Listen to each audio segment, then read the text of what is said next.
Ashe family, welcome back to another episode of My Unapologetic Perspective. This is the podcast where we give our point of view on controversial topics from our experience, Black history, and our knowledge as African Americans. I am your host, Martre Baker Stevenson. To the right of me is Shaquan Battle. Hello. And to the right of him is Jerome Battle. What's up? We apologize for not being able to record like we used to. Sometimes life happens and we're not able to get in here to record. Sometimes we're busy during the week to the point we don't have time to prepare like we want to, because we don't want to just come here on these microphones and just spew a bunch of misinformation or be unprepared on the topics that we speak about. So sometimes we have to push it back in order for us to come in here for you to get the best version of us. So we're not just recording just to say, hey, we recorded certain amount of episodes or certain amount of hours without having done our proper due diligence and research. Right. Where would you gentlemen like to start? We can start with Chris Ridgway. I'll let Dad speak on it. He talked to him more about it yesterday, about the podcast. Shout out to Chris Ridgway. We always get people who come up to us that watch the podcast or may send us a message, and let us know how much they appreciate and they watch the podcast and they like the information we're giving out. And sometimes even offer us information, things that they would like for us to speak about on the podcast. Yesterday, Chris Ridgway mentioned something that I think is really important. He said, in order to be successful, you have to be comfortable with being uncomfortable. And that's a true statement. Us as African Americans have been uncomfortable in a lot of situations, but that leads to us being resilient and hopefully being able to persevere whatever situations we're in that's making us feel uncomfortable at the time. But also to add to that, not just in terms of being successful as an individual, but as a people, we've been uncomfortable for a long time. And we've been striving for that level of comfortability equal to our counterparts, which has led us to a lot of good and positive things for Black folks in America. But also, we have to be okay with making white America feel uncomfortable in order for us to get to a certain level of success. We have to put them on the hot seat. We have to hold them accountable when they do things unjust or unfair, or they're not following the guidelines of their constitution. So we have to make them feel uncomfortable too. Absolutely. So, shout out to Chris Ridgway. Keep watching. And that's true, because there's a lot of times where you may be the only Black person around in a group of white people, and they may say something and you may feel like you just going along to get along by not speaking up for yourself. That's right. And sometimes they'll do it because they may be unaware of what they're saying, or they just may not care and they just look at you and expect you to just go along to get along. Those no offense to you jokes. Yeah. So you have to be careful with that.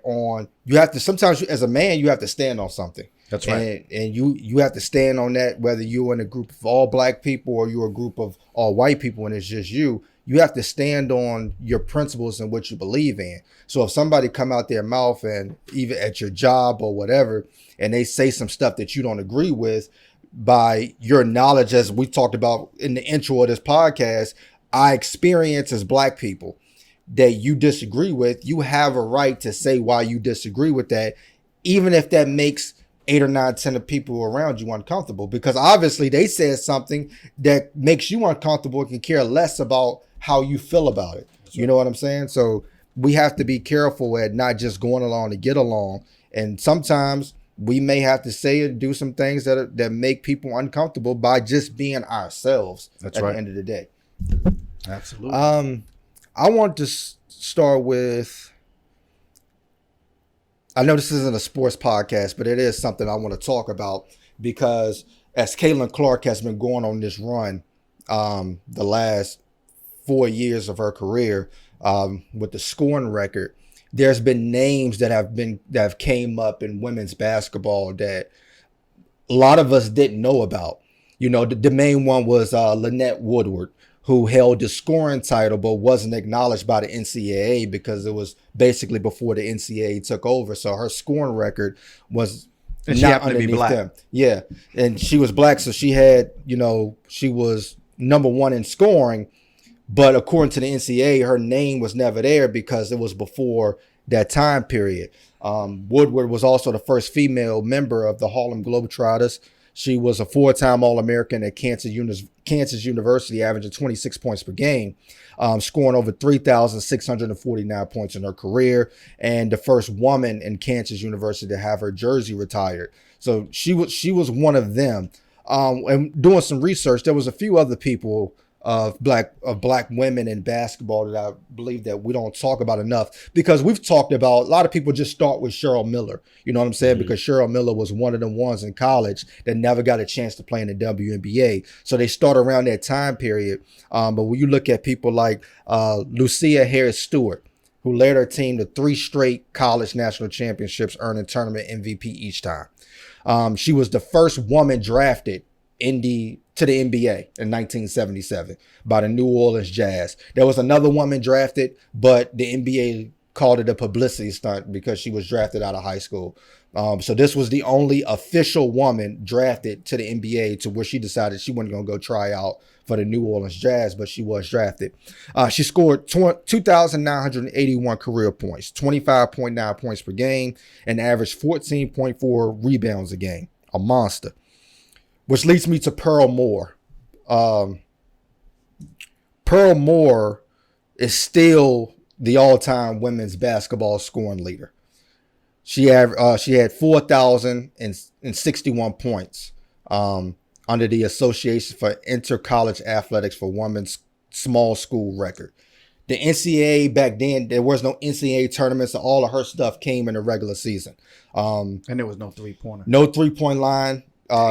And they played with the same size ball as the men back then. So she's the only female to have over 4,000 points for her career. This was back in the 70s. She was a 5'7" guard out of Francis Marion College who averaged at least 30 points a game every year. One game she scored 60, and then she had 50 points in 2 other games. She finished her career with 4,061 points, the only woman again to have at least 4,000 career points. Again, like Pop said, no three-point line. So they said what she would do is, if she had a fast break, she'll wait for the team to catch up, and then she'll bump into them and get the layup in. We see that from a lot of NBA players today. Right. So that was something that she patented. That was her way of getting a three-point play. And they said if there was a three-point line back then, she probably would have close to 5,000 points. Patricia Hoskins out of Mississippi Valley State University is the second woman in NCAA history to lead a division in scoring and rebounding for a season. And this was back in '89. Her average, 33.6 points per game in Division I. She scored 55 points in one game against Southern University, and then 2 weeks later, she scored 55 points again against Alabama State. Her career average in rebounding is 15.1 rebounds a game, which is also one of the top. Georgian Wells out of West Virginia was the first woman college basketball player to dunk in the game. She threw down the slam on West Virginia's home turf in the 85-80 lead with just under 12 minutes to go in the battle against the University of Charleston. We talk about the Negro leads in baseball. There was also a Negro leads in basketball, and 2 of the great earliest all-black, all-female basketball clubs were the Philadelphia Tribune Girls, led by Ora Mae Washington, and the Chicago Roma, led by Isadora Channels. The Romas, who played against both male and female teams, never lost a game for 6 years after World War II. Now, the 2 players that led these teams, Isadora Channels and Ora Mae Washington, had a kind of rivalry. This would be an actual great movie for somebody to do. But they were considered 2 females who dominated 2 courts, because both of them played basketball and they both played tennis. That's right. Isadora Channels was one of the great African-American athletes of the 1920s, 4-time singles winner of the African-American National Tennis Tournament, and captain again of the basketball team. Ora Mae Washington became the champion after she beat Isadora Channels. Arthur Ashe called her one of the greatest tennis players to ever play. That's right. And she also was the leader of that basketball team. They called her the Queens of 2 courts. And the reason why I brought this up is because as we talk about women's basketball and we talk about coaches like Dawn Staley or players like Dawn Staley, like Caitlin Clark, Angel Reese, Juju, all of these great athletes and women, we see all these scoring marks and we just think the game has advanced so much. But we just talked about players that were scoring 55, 60 points back in the day that never got the acknowledgement because it isn't publicized like that is today. You know, we still go crazy if we see a woman dunk, but this was decades ago when the first woman dunked. So just to see how great women's college basketball is today, how enjoyable it is, that basically it's more exciting than the men's tournament right now even for the past 2 years that we're excited about where women's basketball is going. We can't forget the women who haven't been acknowledged the right way just because they didn't play in the WNBA or they didn't play under the NCAA rules and all of that. So I thought this was a good tribute for Black history and Black history women, that because we know some Black women that can hoop. Yeah. Right. And for the haters, nobody's hating on Caitlin Clark. No, she can ball. She's a hooper. And it doesn't matter what color she is. She can ball. What we're saying is we don't want people to feel like we're left out in these categories as people are achieving these. Once again, we're often left out of these type of conversations. And we just want to make sure that people of color know we've been here too. Yeah. That we live in this box as well. So we want them to know we live here too. So I think it's excellent. What Caitlin's doing is awesome. Yeah. And we're not taking anything away. She can ball. And you know, I seen some people complaining about, I think it was first team. It was second team. There's a girl at Syracuse, Flair, who's breaking records too. But just because her name isn't the Angel Reese's or the Caitlin Clarks or the Jujus, she's kind of got lost in the shuffle. But people were mad that she was second all time. But if you go second all team, but if you go look at her stats, she's right there with Caitlin Clark and them. That's right. And playing, ACC teams. Yeah. On top of that. So, yeah. I got a question. So I did not watch the Joe Budden and Candace Owens interview, but some clips that I did see, and I know we talked about Candace a few times on here. Some of the stuff that she did say, I'm like, she got a great point. You know, we haven't, I haven't watched the entire thing, but I expected that. We've always said on this podcast that Candace Owens is super intelligent. She's spot on about a lot of things. Our biggest problem with Candace Owens is with the first topic. When you get around certain people, you don't feel comfortable saying things as a Black woman. She's a Black woman. She acknowledged on there that she's a Black woman. But when she get around her conservative friends on TV, she doesn't talk like she's Black. Mm-hmm. She caters to the white side. She caters to the people that she's around. We know she's intelligent. We would like for her to use her intelligence outside of the Republican Party. Right. Mm-hmm. You know what I'm saying? And yeah, she's spot on about a lot of things when it comes to Black. And we also said on the last podcast is that there were some things that transpired before the Joe Budden's interview about her going on to the podcast. Mm-hmm. And she made statements about when two Black people are talking, shut up. Facts. Right? So we said all along that eventually she was going to talk about things from a Black perspective. Why? Yeah. Because people are going to start treating her like she's Black. Yeah. So she has no choice. She would have never agreed to this podcast, one, if the people that was interviewing her on the podcast or questioning her or debating with her could challenge her. Right. She would have never been on it, one. Two, it gave an opportunity for her to speak like a Black woman. Mm-hmm. No other podcast in America would have gave her that platform to speak like a Black woman. Mm-hmm. So her taking that is really a plus towards what we were saying all along. If we could get her to talk about real Black agendas and the challenges, then she could be a helpful resource to the cause. She could be. Absolutely. She could be. She's intelligent enough. She just has to understand that she can't exclude herself from the Black community while talking about the Black community. And when you don't, you're not speaking for us. Yeah. That's the thing, is a lot of these people like Tim Scott think that they're speaking for the Black community when they speak. You're not. You're speaking for Black Republicans. That's what you're speaking for. You're not, and most Black people aren't Republicans. For whatever reason, we could talk for days why they're not. But you're speaking as a black Republican who side with white Republicans. Mm-hmm. That's all that is. You're not speaking for black people. So do y'all think, because Bake, you started the podcast with, we have to stand on things, morals, principles.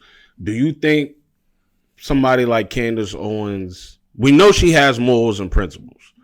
Do you think that her morals and principles could be bought? That's why she's spewing the things that she spew about, when she's coming out, when she's in her Republican bag. Do you think that's for her to be famous and get all the attention, or do you think she really feel that way? I think she may have felt that way because she talked about in her book what made her go Republican or become conservative. And a lot of black people who tend to go conservative have that same outlook, which is the things that the Democratic Party do is hurting the black community more than it's helping it. Right. Right. So her reasoning for becoming a conservative, I could care less about. I don't disagree with a lot of things that conservatives talk about, except when it comes for things that talk about the black community to where you're so one-sided, and then the people that support you. I think deep down, she's a black woman. That's something she's never going to get rid of. And I believe that a lot of things that she do say is for notoriety, for clickbait. But you can, anybody that has a platform, we can decipher through it. Mm-hmm. You know what I'm saying? You mentioned the Joe Budden podcast. There's certain things that Joe Budden talk about on his podcast that I know he doesn't believe. Mm-hmm. But it makes for good content. But deep down, we can find somebody's moral principles whenever that they get away from a certain audience. And I believe Candace Owens will be a person that is a force to be reckoned with in the black community as far as a leader once she gets rid of certain things about her. Because we see a lot of white people do it too. We can't just say that's a black thing. There's a lot of white people who come across as being authentic to the black community until they get to a position they forget all the black. Every person who gets elected does that. Mm-hmm. Yes. And it can happen. And I'll mention two people who fall in that category that are Republicans.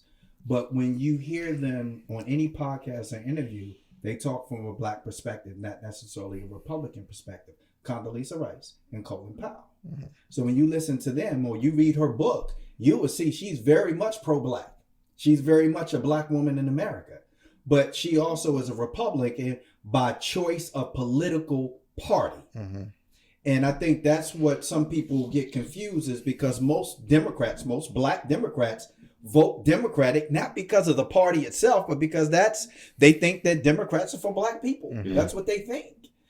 So Candace Owens, higher level of intelligence, does not vote based on that. She votes based on her political beliefs. Political beliefs can oftentimes, like Bake said, be different than your personal beliefs, even if it go against them. Right?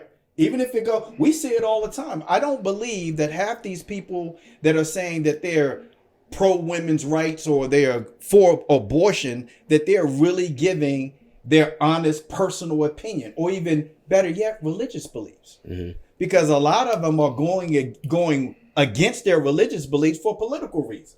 So it depends. And I think that's the part when we talk about being bought. I think that's when they're being bought, is at the political level. Right, because we can't forget some of the two things that she said. She did a whole documentary on the George Floyd thing, trying to basically say that he didn't die from the knee on the neck. Right. She did a whole investigation on that. She also made comments about Ahmaud Arbery. We haven't forgotten about those token things that she said. And that's the problem that we have with her. That when it's time to stand up for black people, you decide, you go on the side of your political party to try to go against the things that we're talking about with the Ahmaud Arbery and the George Floyd, because that would have held white people responsible, that there is racism here in this country. That's right. And that there is a problem with law enforcement in this country. But she decided to take a stance. And sometimes in these political fights, you have to make a choice whether you're going to choose, and we talked about this as a voting. Are you going to choose your political party? Are you going to choose your household? Are you going to choose your community? That's right.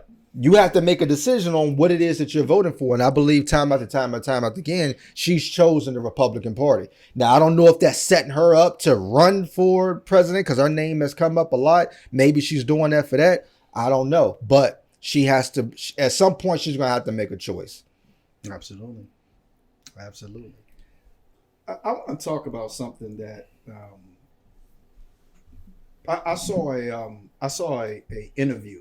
I'm a huge Dick Gregory fan, and he talked a lot about civil rights movement and things regarding Black people in America, even outside of America. But there's something that he talked about that I want to bring up because it is very prevalent and factual, scary but true. Black on black crime. And the first question is, what is black on black crime? That's when Black people commit crimes against other Black people. Statistics show that most crimes committed against Black people are committed by other Black people. But not only that, that most Black communities that have high crime rates, those crimes are primarily committed by Black people. More than likely from within that community or a Black neighboring community. So it's those communities, those people are in the same neighborhoods on a regular basis. Even if they don't know each other, they definitely frequent the same locations. That's a fact, supported by statistics from every branch of the government, white and Black. But not only that, guess who else has access to those statistics? Law enforcement, governing powers of the city and state, and even the federal government. Did you know that black on black crime can be and has been cited as a reason to oppose desegregation? And the first time I heard this, I was like, do what? But then I listened and I started researching more. But not only because some white people do not want Blacks living in their community, because there are some white people that would require more convincing facts to support the idea of segregation than things they may know, heard, or been taught regarding Black people. Because most white people are going to say, I don't want Blacks living out my community based on what they know or believe about Black people or been taught. But there are some going, what else you got? Mm-hmm. That's not enough for me to exclude them from our communities or even care whether they live in my community or not. What else you got? So in that case, I'm going to quote something that Dick Gregory said in regards to how Black people respond to black on black crime that should raise antennas for white people, specifically to Black people killing Black people. He said this: Black folks respond to Black folks killing Black folks by saying, I'm tired of Black folks killing Black folks. We say we're tired of Black folks killing Black folks. We don't say we're tired of Black folks killing, which should be the concept, should be the narrative. We should be tired of Black folks killing anybody, but we're simply saying we're tired of Black folks killing Black folks. That should alarm white America. So if you go to China today, who's killing Chinese people? Other Chinese people. Yes. You go to India today, who's killing Indians? Other Indians. Really you go to Africa today, who's killing Africans? Other Africans. Proximity. You kill where you live. Mm-hmm. He also said, Dick Gregory said it, and so just so people get, now this is alarming, so just bear with me. If I live in the suburbs and somebody do something to me that makes me mad enough to go kill somebody, I'm not going to get in my car and drive to the ghetto. Mm-hmm. So I'm not going to a Black community to kill Black people when I don't live in that community. You kill where you live. Mm-hmm. Now, the other astonishing thing is 80% of Blacks are killed by other Black people. But you know what? 81% of white Americans are killed by white Americans. Mm-hmm. So the easiest way to stop that is to integrate America as fast as you can. But they don't care about that. They just don't want Blacks killing whites. Mm-hmm. So we don't want to integrate. They want to kill each other, let them over there, keep them over there. We'll investigate and arrest the ones that are killing white people. Mm-hmm. White Americans killing whites, we'll take care of that ourselves. How do we know that? Because if you know that in any particular, you can go to any city in America and you can segregate them because they can do it because they're the one who created the districts. And you look at the crime rate is always higher in black communities. So if you know that, why can't you stop it? Mm-hmm. I want to. Why? If we stop it, you give reason to desegregate. They want to stop it. It works fine the way it is. As long as y'all are killing 80% of y'all, we're okay with that. We'll live with that. So the more we talk about things that create challenges in desegregation still exist today. That hasn't changed. Those statistics, the 80% and the 80%, has existed since 2004, since they started collecting this data at every branch of law enforcement. Mm-hmm. Hasn't changed. So you're not going to get a desegregated America. It's not going to happen. Yeah, and then we also know that crime goes where poverty is. And when you talk about these areas where black on black crime is high, or so-called black on black crime is high, it's area that's poverty. It's always have been like that. That's right. There are middle class black communities. Go look at their crime rate. It's not a black problem. It's a poverty problem. That's you right. go to white places where there's poverty, like places like in St. Louis, boy, is their crime rate the same as it is in the black community in St. Louis. That's right. It has nothing to do with race. We're just happen to be blacks and Hispanics just happen to be the people who are in poverty. More poverty than anybody else. So our crime rate is higher in poverty areas because when you go to these areas, you basically have to fend for yourself. So if it comes to drugs, guns, the illegal way of living, grand theft auto, any way to make money, that's what's going to happen. You don't need to do that in middle class or elite America because you have everything that you need in necessity. These areas where it's pretty much the survival of the fittest, of course you're going to have a zoo. That's right. It has nothing to do with black and white. That's why black on black crime is not a thing. It's just crime. Mm-hmm. It's literally just crime. There's something important I want to talk about, and you may be able to share more about this from recent dealing with it is, over the next 25 years, there's going to be $70 trillion handed down from the deceased to the living. For African Americans, that's going to be probably the largest transfer of wealth associated with death.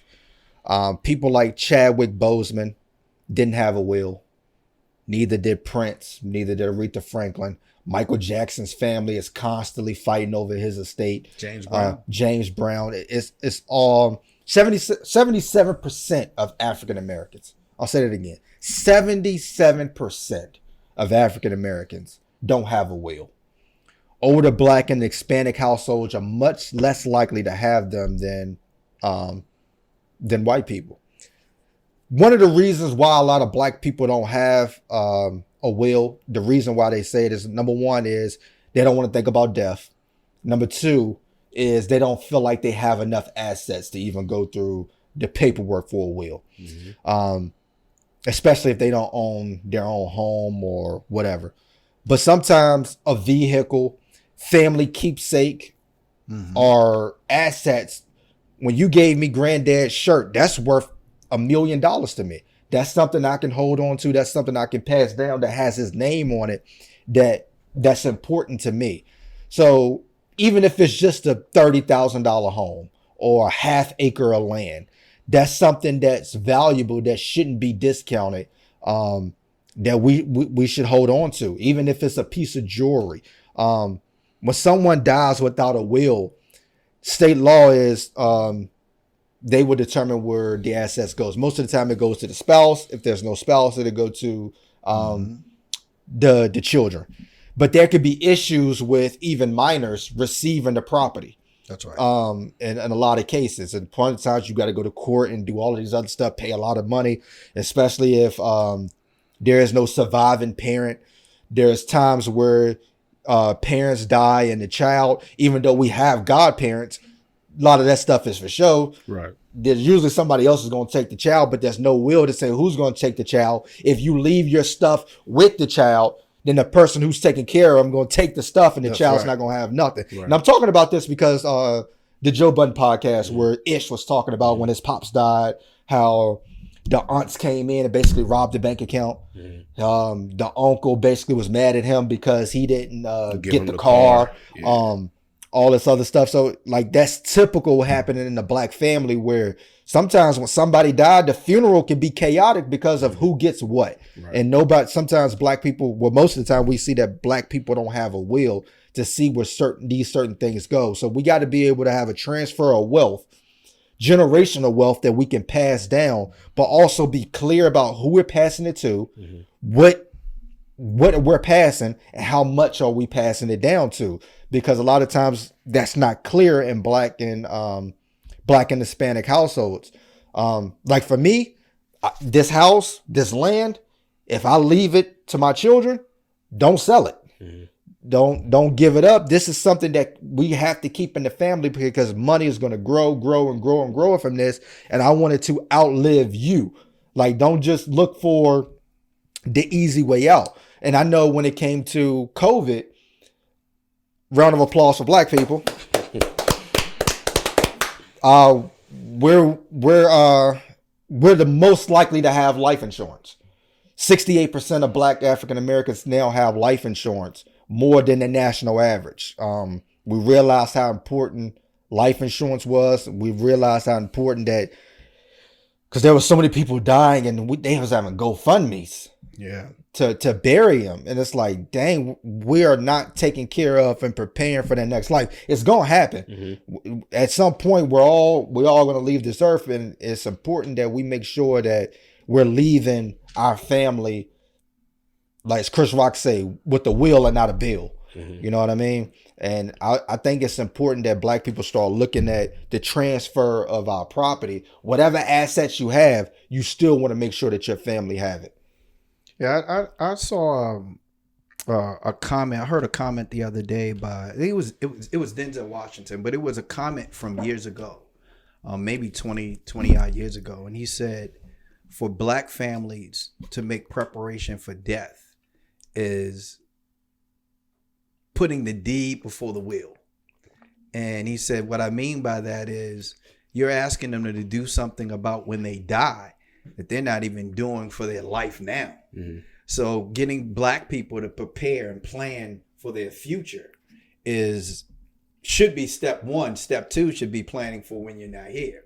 So trying to get them on board on plan one has been difficult. So plan two is almost impossible.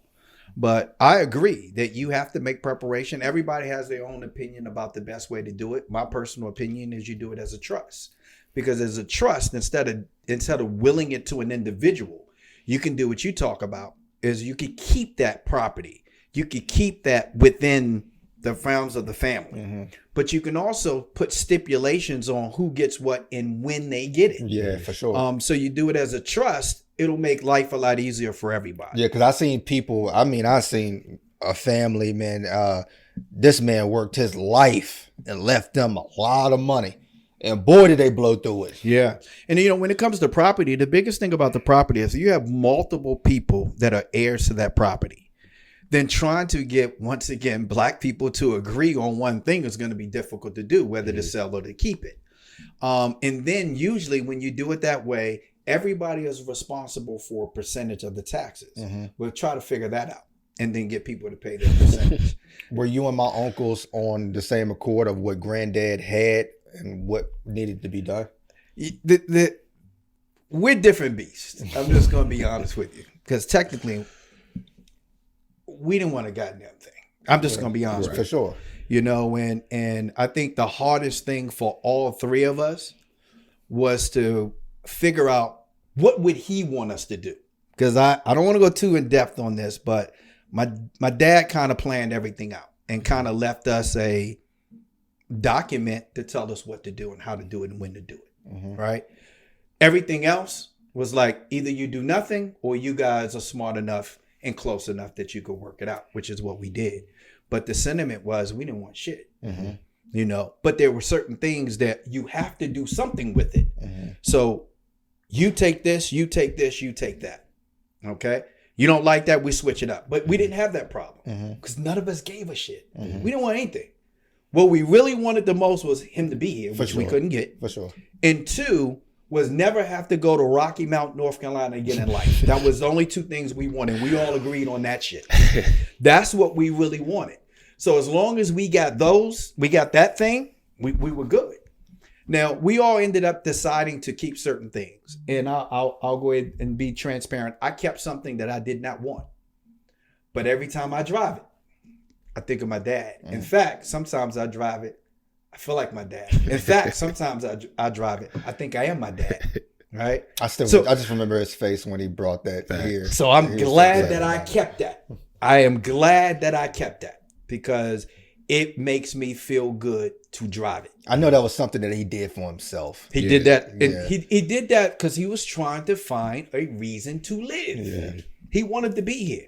You know, when you live the kind of life that my dad lived and have the person that you planned all this for die before you, what do you have left after that? You know, so at the end of the day, for us, it was what would he want us to do? And how can we get this done and move on with our lives the fastest way possible? And then what can we give to our kids and grandkids that is going to help them in their life? See, my thing is you can't plan for the future till you plan for today. And if I can give you something that's going to help you today and maybe something else that'll help you later, then I did my part. I did everything I could, right? And I think my dad did that. But most families won't agree with that. Now, mind you, it's only 3 of us. My dad had a sister and a niece who was well off. Obviously, they didn't want anything. They had enough pictures. They had enough things that you would consider family safekeeps, whatever. They didn't want anything. They just wanted to make sure we were okay. And then they gave us direction on what to do, because I will tell you, even when you have the blueprint, this shit is hard. The legalities to do certain things, especially when you're crossing state lines, is really, really difficult to do. Time consuming. And the fact that you don't want to be doing it anyway adds to the frustration. You know, so you planning ahead is great, but I can tell you, you're still going to go through some things that nobody wants to go through. There is no plan that's going to say you do nothing. You just push this button and then you move on with your life. That's not going to happen.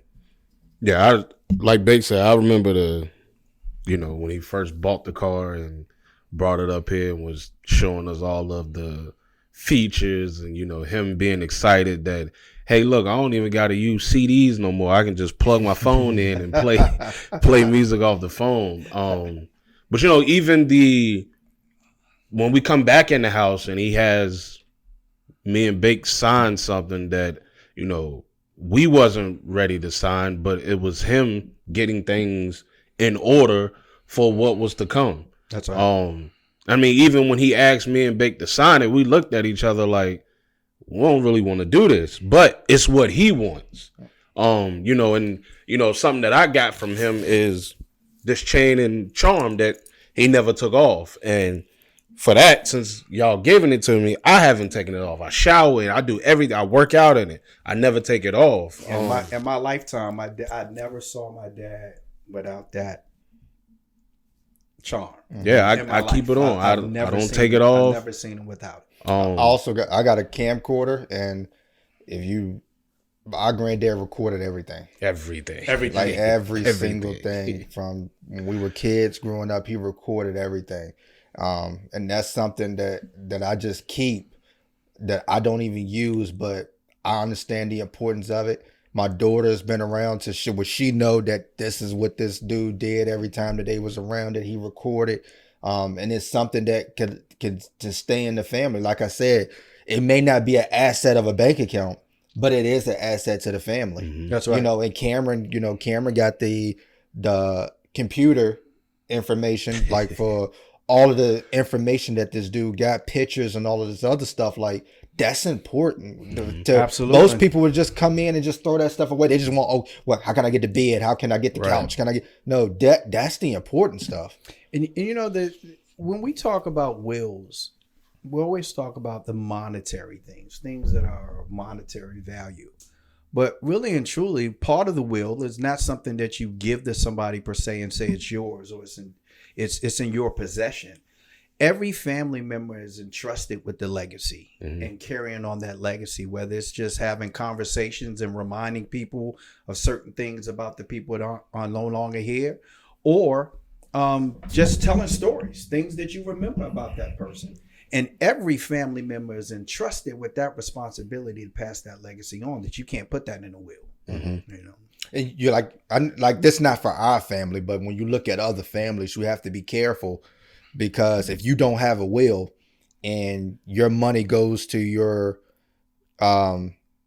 descendants, and your firstborn is strung out on drugs or in and out of jail, and then you got 3 other kids underneath them, and that one child makes the decision, that could taint everything that you've worked for. Absolutely. You know what I'm saying? Because that person making a decision. I remember on the movie Soul Food, this was a person that was off bad, but Terry was, the power of attorney when the grandmother got sick, and first thing she wanted to do was sell the house.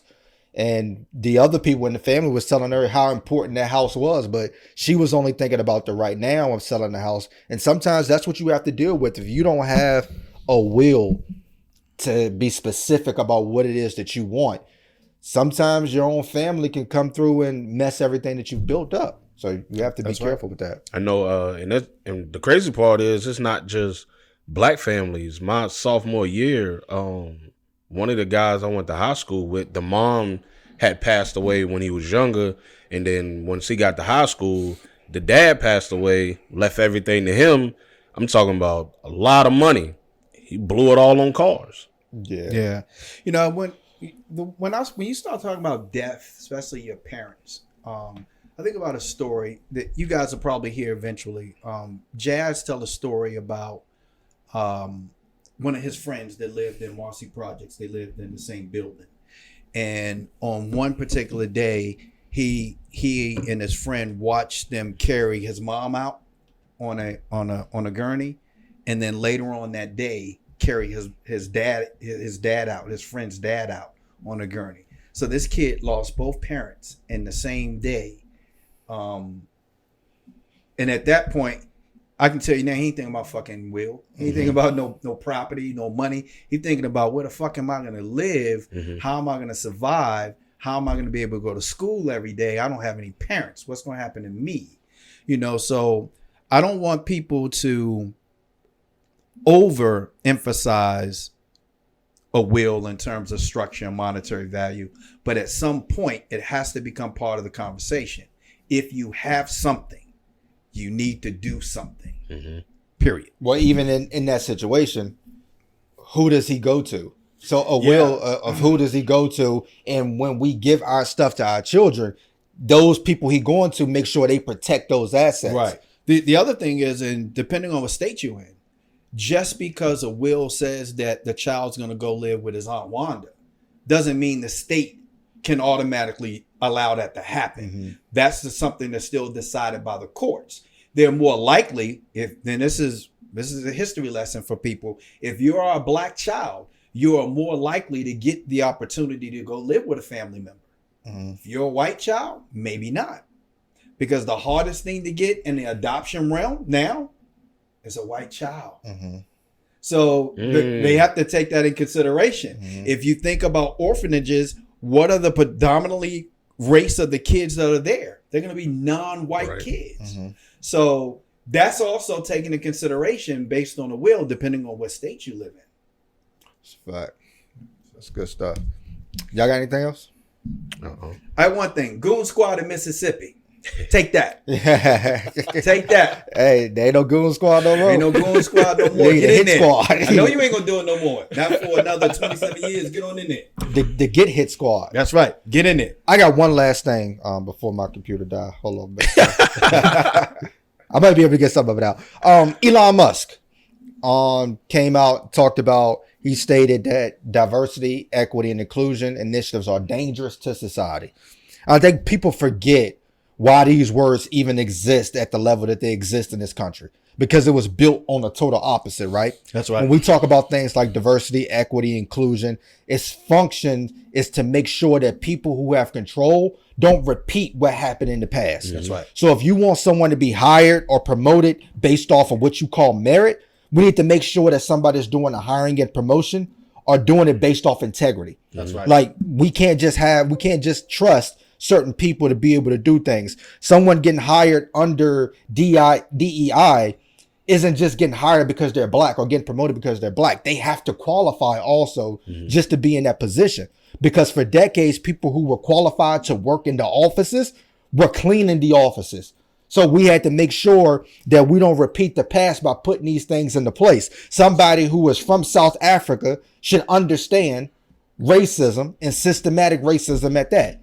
He also said, if you study history broadly, everyone was a slave. We are all descended from slaves, all of us. It's just a question of when.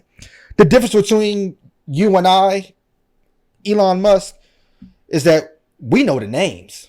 I can go on Ancestry right now and I can tell you the names of the people that were enslaved that I'm descendant of. We know where they were slaves at. I can tell you the location.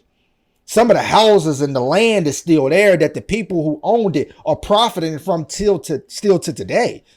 We know the banks that are still profiting from slavery that happened then. That's right.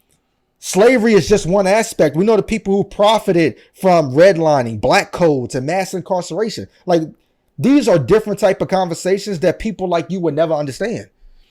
Elon Musk said that we should move on from racism. But he's never had to come on like you did. He never had to come home and tell his child what being called the N-word mean by a white person. That's right. He never had to tell his child, don't you do what them other children do at school because black children are more likely to be disciplined at a higher rate for the same thing. He never had to tell his teenage son, hey, when you drive, be careful because black people are pulled over three times more likely than other people. That's right. If you ever walked into the store and your merit doesn't show based off of who you are, and the lady beside you grab her purse from off the thing and put it on because she feel threatened by you. You ever been in the neighborhood visiting and the cops was calling and say, hey, we had somebody suspicious and you fit the description.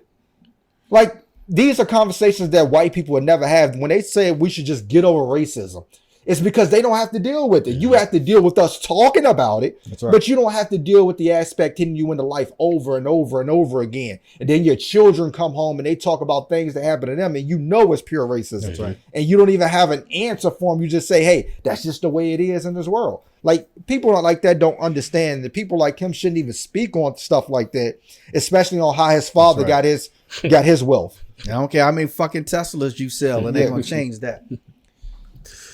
But we love y'all. We appreciate y'all. Peace.